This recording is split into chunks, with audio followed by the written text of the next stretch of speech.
Well, I'm going to cut some of that off still.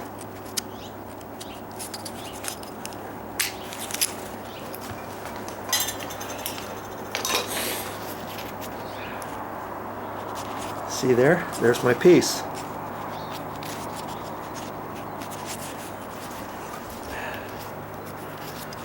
Take that little edge and cut it off.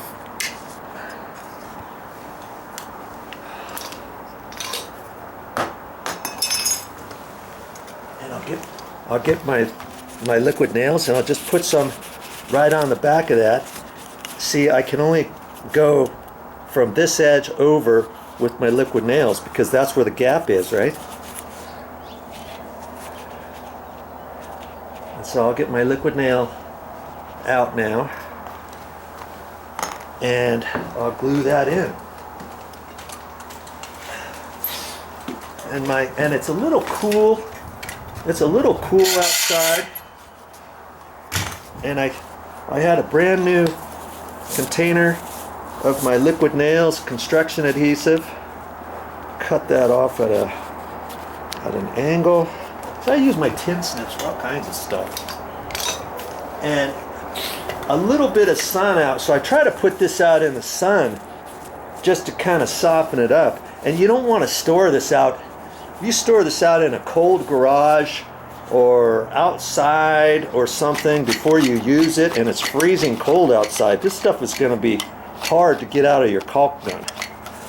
And so there's a little aluminum foil in there, and I'm just kind of breaking it, and I do it more than once. I use my little poker that's attached onto here. Wipe that off on something here. I don't like to leave that edge without wiping it off. And geez, this stuff is going to come out lots of times when you first do caulking out of a gun. It wants to squirt, or it wants to kind of come out hard and fast. And so just gonna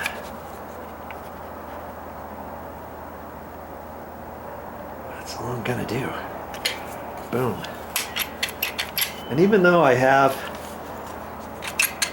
the pressure off it, lots of times with the new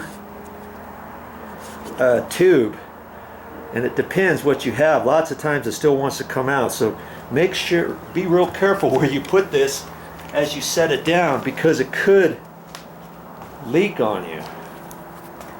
Okay, so I got plenty on there. More plenty. I wanted to do this first thing because as it's drying, I may have to check on it and push on it some more.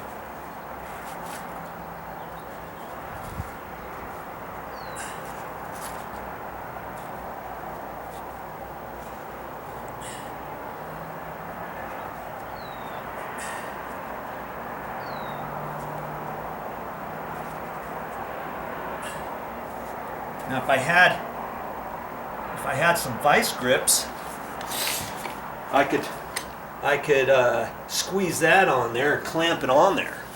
In fact, I do have some somewhere. And then I could leave that on there until it dried, you know?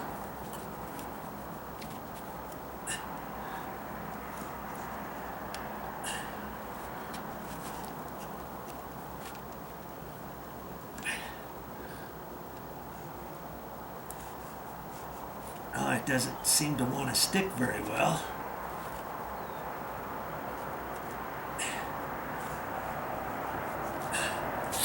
I think that's gonna hold. We'll get you down there and have you take a quick look at that.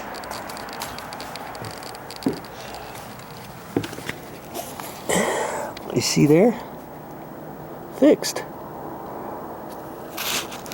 that'll protect it a little bit. And then when this dries on here, I can fill the rest of that up. See, I could have taken a flap and flapped it over at the bottom, huh? Once I put a little bit more liquid nail down in that hole, that'll help it, and then I'll fix anything that spooges out on the other side. I'll fix that later, because I've got to recalk that whole thing down there. See how oh boy, the liquid nails are spooged out right in there.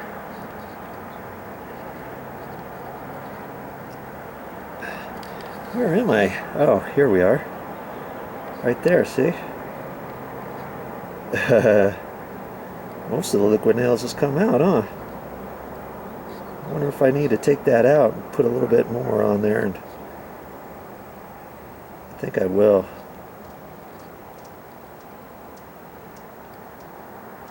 I'll wipe it on there a little better with just my fingers.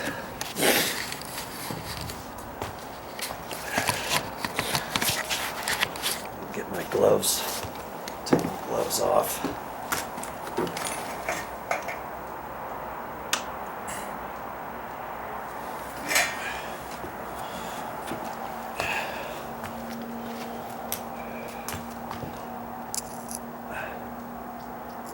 There comes my little screwdriver again.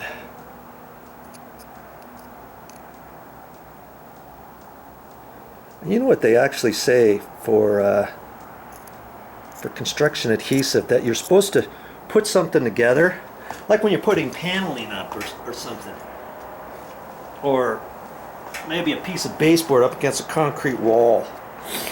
You push it on there, and then you wait a minute or so, pull it off a little bit to let it tack up a little bit, and then push it back on, and it seems to work out pretty well. So I'm kind of doing the same thing with this.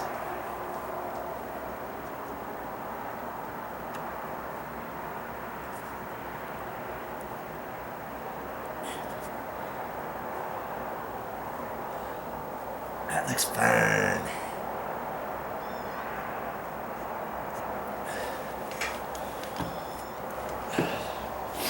Now I can let that dry,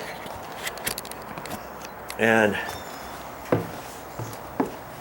in a little bit I'm gonna pack this full of Durham's Rock Hard water putty,